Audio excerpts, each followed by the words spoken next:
Cricket time ஃபேன்ஸுக்கு வணக்கம். So இந்த வருஷம் ஐபிஎல் எல்லாருமே என்ஜாய் பண்ணிட்டு இருக்கீங்க. ஆனா அடுத்த வருஷம் ஐபிஎல் பாக்கறதுக்கு ரண கொடூரமா இருக்கணுங்கிறதுல எந்த விதமான மாற்றமும் கிடையாது.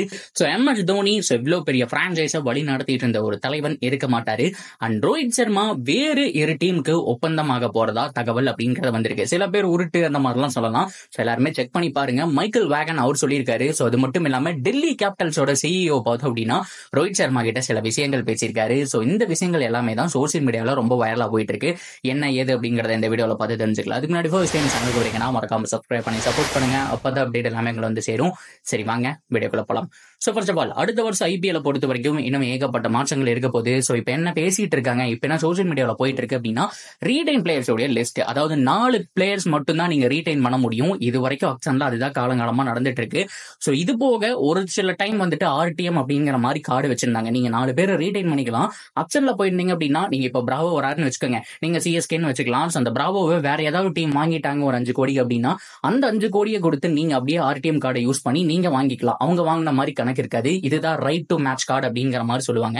இது வந்துட்டு 3 தடவை யூஸ் பண்ணிக்கலாம் அப்படிங்கிற மாதிரியான ஆப்ஷன்லாம் இருந்துச்சு. ஸோ இந்த தடவை ஆர்டிஎமும் இல்லைங்கிற மாதிரி சொல்லிட்டாங்க. ஸோ அதனால பிரான்சைஸ் எல்லாம் என்ன சொல்லியிருக்காங்க அப்படின்னா இருக்கக்கூடிய பவர்ஃபுல் பிளேயர்லாம் எடுத்து வச்சுட்டோம், கம்மியான பிரைஸுக்கு கிடைச்சாங்க. ஸோ ஒவ்வொரு வருஷமும் எங்களால டீமை மாத்திட்டு இருக்க முடியாது. ஸோ கோர்ட்டுக்கும் வீட்டுக்கும் வாசலுக்கும் என்னால நடக்க முடியலன்னு தந்தானு சொல்லுவார் இல்லையா. ஸோ அந்த மாதிரி ஒவ்வொரு பக்கமும் எங்களால போய் ஆக்ஷன்ல ஒவ்வொரு தடவையும் புது ஸ்குவாட் எடுத்துட்டு இருக்க முடியாது. இன்னைக்கு வாங்குற பிளேயர் அடுத்த டீம் அடுத்த வருஷத்துக்கு வேற பக்கம் போயிடுறாரு. சோ எங்கனால இதை சமாளிக்க முடியலன்னு சொல்லி ஐபிஎல் பிரான்சைஸ்ல 8 டீம், அதாவது மொத்தம் 10 டீம் இருக்காங்க. ஏதோ ஒரு 8 டீம், எந்த 8 டீம்னு தெரியல, அவங்க அப்ரோச் பண்ணிருக்காங்க. எங்களை பொறுத்த வரைக்கும் ஒரு ரீடைன் லிஸ்ட் 4 பேர் பத்தாது, 8 பிளேயர் வேணும் அப்படிங்கிற மாதிரி கேட்டிருந்தாங்க. ஹோப்ஃபுல்லி அப்படி கிடைச்சது அப்படிங்கிற பட்சத்துல எல்லா டீமுக்குமே லக்கு தான். ஆனா அது கிடைக்குதா இல்லையாங்கிறத பார்க்கலாம். சோ அடுத்த வருஷம் மெகா ஆக்ஷன், சோ நிறைய மாற்றங்கள் நடக்க போகுது. இப்பவே பார்த்தோம் அப்படின்னா மும்பை இந்தியன்ஸ் ரோஹித் சர்மாவே ஓரம் கட்டுறாங்க அப்படிங்கிற மாதிரியான பேஜ் போயிட்டு இருக்கு. சோ ஓனர்ஸ் உடைய வியூவும் அப்படித்தாங்க இருக்கு. பெருசா பேசிக்கிறது இல்ல, சோ நார்மலா இருக்கிறாங்க. அண்ட் ரோஹித் சர்மா வேற ஒரு பிரான்சைஸுக்கு போக போறாரு அப்படிங்கறதும் பார்த்தோம் அப்படின்னா ஆல்மோஸ்ட் கன்ஃபார்ம் ஆயிடுச்சு. சோ இந்த வருஷமே நம்ம பேசிட்டு இருந்தோம். சோ இதை தாண்டி அவருடைய ஓன் டிசிஷன் எப்படி இருக்க போகுதுன்னு தெரியாது. சோ எம்ஐ பத்தி அவர் எதுவும் பேசல, வேற டீமுக்கு போறீங்களான்னு கேட்டதுக்கும் எதுவும் பேசல, சைலண்டா இருக்காரு. அவரை பொறுத்த வரைக்கும் கிளியரா ஒரு விஷயத்தில் இருக்காரு. என்ன பொறுத்த வரைக்கும் நான் இப்போதைக்கு இந்த உலக கோப்பை அடிக்கிறது மட்டும்தான் என்னுடைய ஃபுல் போக்கஸ். அதாவது நான் கண்டிப்பா ரிட்டையர்ட் ஆகிறதுக்கு முன்னாடி அடிச்சுட்டு தான் ரிட்டையர்ட் ஆவன்ங்கிற மாதிரி ஓப்பனா சொல்லியிருக்காரு. யார்கிட்ட சொன்னாரு ப்ரோ, உங்ககிட்ட சொன்னாரா அப்படிங்கிற மாதிரி கேட்டீங்கன்னா அதுதான் கிடையாது. ஒரு இன்டர்வியூல எட்சரின் ரொம்ப ஃபேமஸான சிங்கர் எல்லாருக்குமே தெரியும், அவர் ஒரு கேள்வி கேட்கிறாரு. சோ உங்களுடைய இந்த ரிட்டையர்மெண்ட் எப்போ ஓய்வெடுக்க போறீங்க அப்படின்னு கேட்டப்ப அவர் என்ன சொல்றாரு அப்படின்னா சோ வேர்ல்ட் கப் அடிச்சு கொடுக்கணுங்கிறத என்னுடைய மிகப்பெரிய ஆசை, கனவு எல்லாமே சொல்லியிருக்காங்க.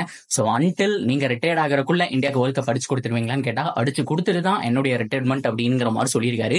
சோ எவ்வளவு வருஷம் முயற்சி பண்ண போறாரு அப்படிங்கறத பார்க்கலாம். சோ மேபி இந்த ஒரு 4 இயர்ஸ்ல மாற்றங்கள் வரக்கான சான்ஸ் இருக்கு. இது எல்லாமே ஒரு பக்கம் இருக்கட்டும். சோ மைக்கேல் வேகன் என்ன சொல்லியிருக்காரு அப்படின்னா சோ கண்டிப்பா வந்துட்டு மாற போகுது. ரோஹித் சர்மா பொறுத்த வரைக்கும் வேற ஒரு பிரான்சைஸ் போக போறாரு. ஆனா எந்த பிரான்சைஸ் தான் தெரியல. 4-5 பிரான்சைஸ் வந்துட்டு அப்ரோச் பண்ணிருக்காங்க. டெல்லி கேபிட்டல்ஸ் பொறுத்த வரைக்கும் இது வந்து உதார் நியூஸோ அந்த மாதிரிலாம் கிடையாது. நீங்க டெல்லி கேபிட்டல் சிஇஓன்னு போட்டாலே இந்த நியூஸ் தான் இப்ப ட்ரெண்டிங். ரோஹித் சர்மா கிட்ட நாங்க பேசியிருக்கோம். சோ எங்களுக்கு ஆசை தான், அவர் வந்து ஆடணும் அப்படிங்கறது ஆசை தான். சோ மிகப்பெரிய ஓப்பனிங் பேட்ஸ்மேனா நாங்க வந்துட்டு வச்சுக்கலாம். சோ அதுக்கான பேச்சுவார்த்தை போயிட்டு இருக்கு. சோ நாங்க அவர் கிடைச்சா வாங்காம இருப்போமா, சொத்தை வித்தாவது வாங்கிடுவோம் அப்படிங்கிற மாதிரி டெல்லி கேபிட்டல் சைட்ல இருந்து சொல்லிட்டு இருக்காங்க. சோ மேலுமே ஒரு நல்ல விஷயம் தான். அந்த டீம்ல பாக்குறதுக்கு கொஞ்சம் நல்லா தாங்க இருக்கும். இருந்தாலும் மைக்கேல் வேகன் என்ன சொல்றாரு அப்படின்னா சொல்லி டெல்லி கேபிட்டல்ஸ் இன்னும் 2-3 பிரான்சைஸ் சைலண்டா அப்ரோச் பண்ணிட்டு இருக்காங்க. ஹைதராபாத் இருக்காங்கிறதா ரொம்ப முக்கியமான விஷயம். சோ அதை தாண்டி சிஎஸ்கேக்கு விளையாடணுங்கிறது என்னுடைய ஆசை. போறக்கான சான்ஸ் அப்படிங்கிறது ஹைலி பாசிபிள். சோ ஒரு சமயத்துல தோனி மாதிரி ஒரு பிளேயர் வந்துட்டு ரிட்டையர்ட் ஆகிறாரு, அந்த பிரான்சைஸ்க்கு இவர் போறாரு அப்படிங்கிற பட்சத்துல நல்ல ஒரு விஷயம் தான். இன்கேஸ் இந்த வருஷம் ருத்ராஜுடைய கேப்டன்சி ஃபெயிலியர் ஆனா கூட சோ அடுத்த வருஷம் அங்க போனாரு அப்படின்னா ரோஹித் சர்மா கேப்டன்சி பண்றதுக்கான சான்ஸ் அப்படிங்கிறதும் ஹைலி பாசிபிள் அப்படிங்கிறது மைக்கேல் வேகனுடைய கருத்து. சோ இதுதான் இப்ப சோசியல் மீடியாவில் ரொம்ப ட்ரெண்டிங்ல போயிட்டு இருக்கக்கூடிய ஒரு விஷயமா இருக்கு. சோ ஓவராலா நான் எல்லாமே கவர் பண்ணிட்டேன்னு நினைக்கிறேன். ஐபிஎல் பார்த்தீங்கன்னா சின்ன அப்டேட். சோ இப்போதைக்கு எல்லா டீமுமே பாதி மேட்சஸ் அப்படிங்கறத விளையாண்டு முடிச்சிருக்காங்க. சோ முடிக்க போறாங்க. எல்லாருமே ஆல்மோஸ்ட் 6 கேம் அப்படிங்கறத விளையாண்டாங்க. சோ 7 மேட்ச் உடைய முடிவுல ஆர்சிபி பாயிண்ட் டேபிள் உடைய கடைசியில இருக்காங்க. சோ ஹோப்ஃபுல்லி அவங்க மறுபடியும் 2016 பவுன்ஸ் பேக் பண்ண மாதிரி பண்றதுக்கான சான்ஸும் இருக்கு. இல்ல மேபி இந்த சீசன் கொஞ்சம் டஃபா முடியறதுக்கான சான்ஸும் இருக்கு.